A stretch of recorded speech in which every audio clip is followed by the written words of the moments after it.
My husband Tim has a serious dairy allergy.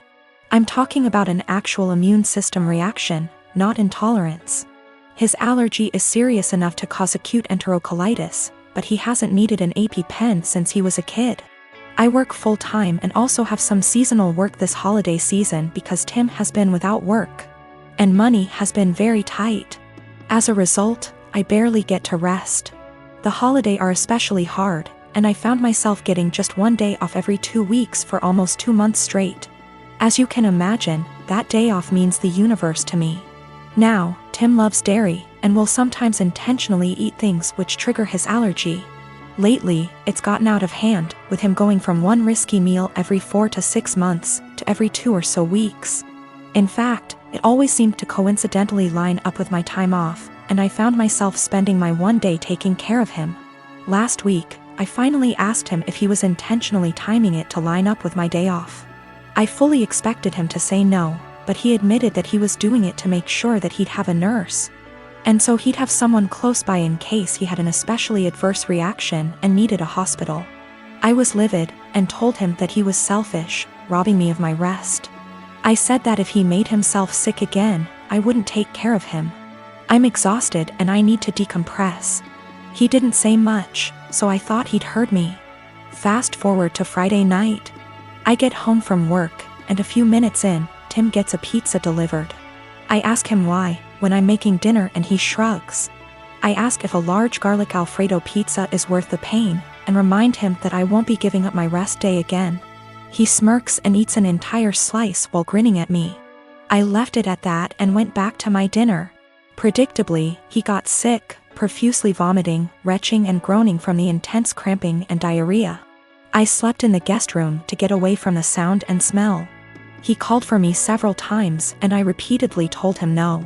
Hours later, he was still sick and woke me up at the crack of dawn to go get him Pedialyte and meds because he was very dehydrated and still in pain. I told him to order it in and asked him to get out and let me sleep. He was still whimpering when I eventually got up to shower and eat. Again, I did nothing to help or comfort him. By evening, he was sulking, and by morning when I had to work, he was enraged. He yelled, and by the end of the day he told our friends and family that he nearly died and I neglected him. His family accused me of passively trying to kill him.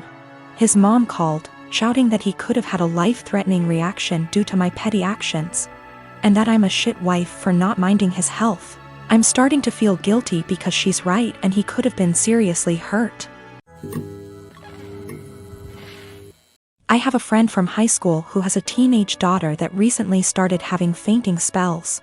I remembered that my nephew had this issue as a child and texted in Messenger to ask my older sister about what they found out about him and if it sounded like my friend's daughter.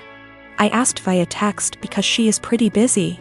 She answered that he still has it and it's a condition he has with anxiety and it overwhelms his heart sometimes. An hour or so later she started talking, again, via text, about how her son and daughter, both young adults now, are mentally handicapped and have psychotic episodes. Saying that the daughter totally made up the flea issue they had in their house and her mental issues caused her to break out in hives. This made me confused as I've been with her kids and even took my niece on vacation with us so she could ride the slides with my husband. Not my thing anymore, and she was perfectly fine. Well, an hour later my sister texted me saying all of that was not her. After she had told me about her son's anxiety issue, she had went to work and her husband. Yes, her husband had pretended to be her and even Googled all this BS up. I already had issues with her husband. He has lied and has had other issues before. To say I was angry is an understatement.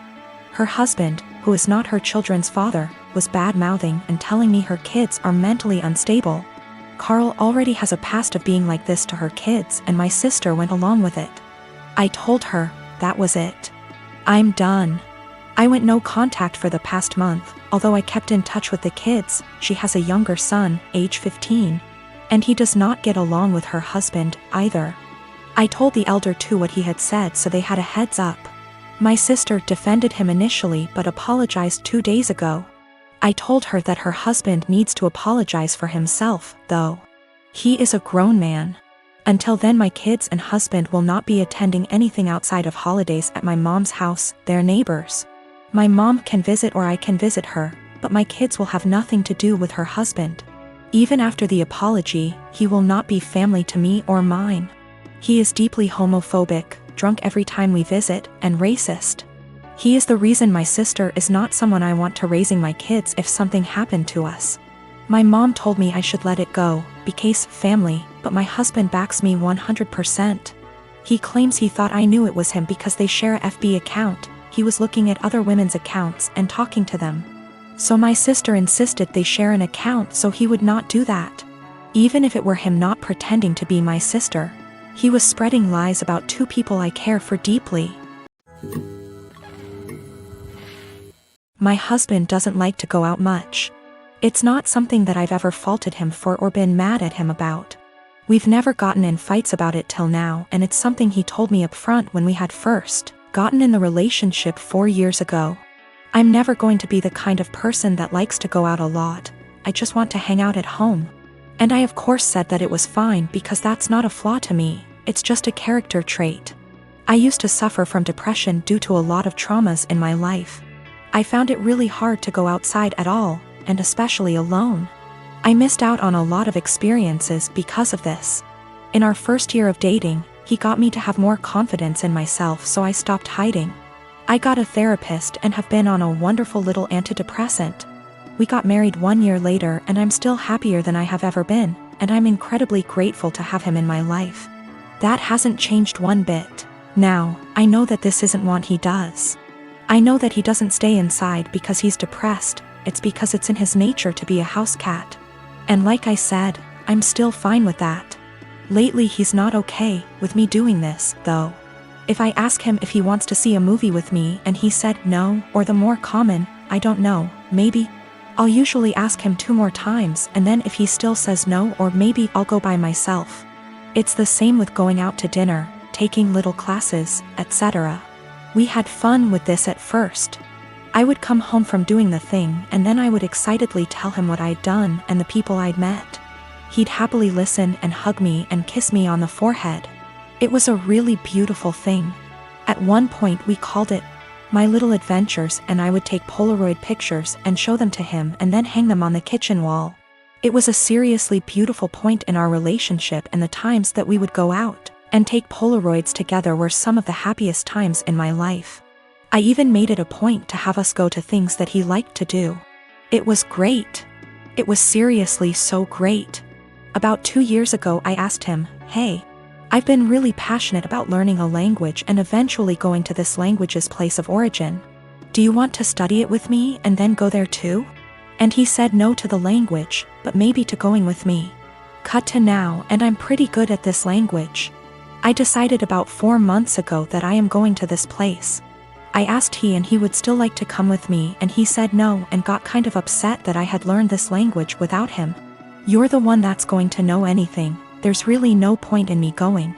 I was kind of taken aback because during the process he was really supportive.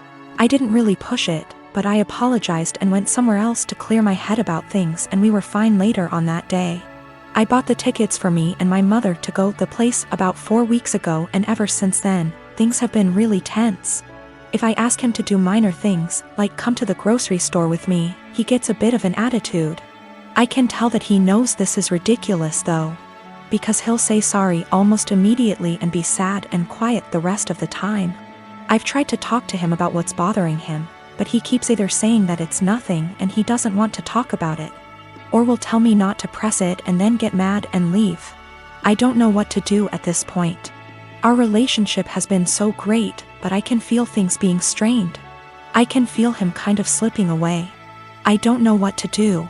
I thought about buying him a ticket to the place anyway and surprising him, because I really would love it if he could go with me, and I know for a fact it's somewhere he's always been interested in. But I also don't want to force him, because I hate forcing people to do things. However, I also don't want to stop having these experiences for myself just because he doesn't want to. I've never faulted him for wanting to be at home, so why is he faulting me for wanting to be outside? I don't know how to talk to him or what to say. If I have to stop doing things, then I guess I will.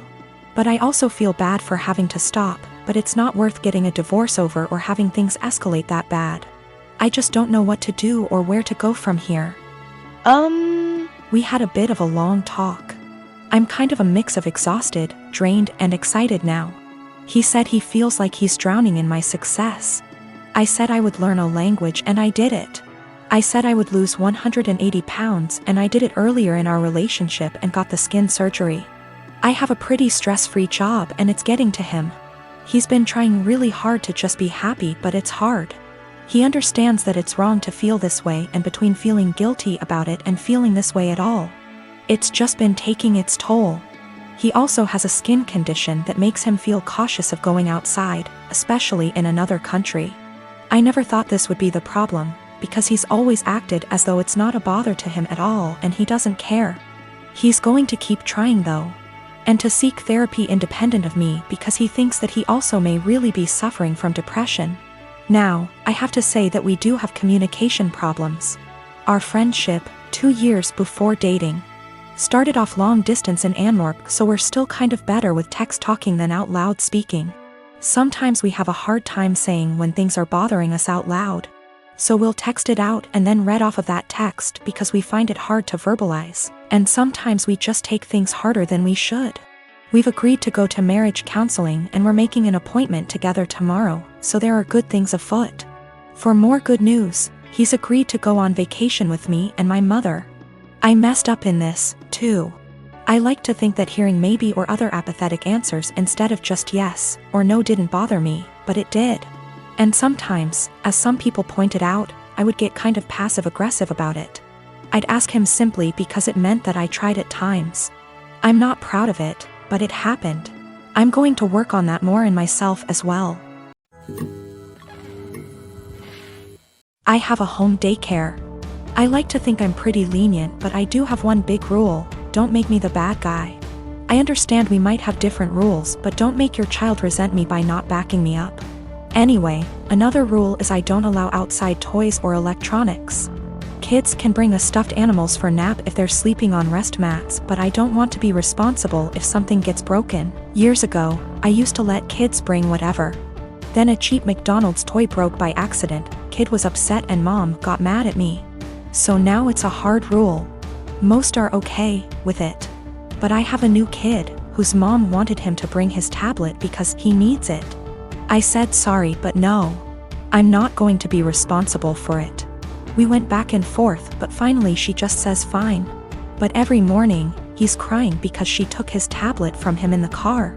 She always gives me this look and says, "Miss Lucy says no tablet." I always try to say we have plenty of toys, but the kid spends the whole morning sulking. I've talked to mom, asked her to leave it at home and not even put it in the car, but she says he needs it. It's been a month and yesterday was the straw that broke the camel's back. Kid came in crying as usual. I tried my usual redirection, which didn't work. Mom was giving me a look of, "See what you did?" Then she had the nerve to say to him, "I know you need your tablet, we've talked about this before, Miss Lucy is strict." That pissed me off. I ended up telling her to take him home right then and there. She was shocked and tried to stammer. He was my first kid of the day, so there was no scene. I just handed back his backpack, said he was no longer a student of mine, and began to pack his extra clothes and the sippy cup he kept. Mom was in tears as she left. My husband thinks she was right. I'm too strict and should have broken policy instead of causing drama. There was no medical need for the tablet. It was all just that he wanted it. I'm not making a waiver for electronics. That won't stop other issues with the tablets, such as jealousy and drama, so my "don't make me the bad guy" rule has been misunderstood, partly as I worded it poorly. I don't expect blind obedience. No one has to agree with my rules. They can challenge them, to me. But to their kid, I'd rather them explain everyone has different rules and that while they're with me, things will be different. I do the same with parents who have different rules than mine. I never say they're wrong or strict. I say that we have different rules at school and to listen to mom and dad. This is also a policy for pacifiers, bottles, and potty training. I'll approach any of these milestones when you ask, but you have to be working on it at home too. The kid won't progress if they only go pee on the potty at home. And the child was not autistic or non-verbal. If he was, an exception would be made. I returned her money for the last few days of January and texted an apology for terminating without notice, and said I hope she was able to find care. She said she left him at her mom's. She also asked if there was any way I'd reconsider, and I said no. We had a long phone call and no minds were changed, but it was the ending we should have had.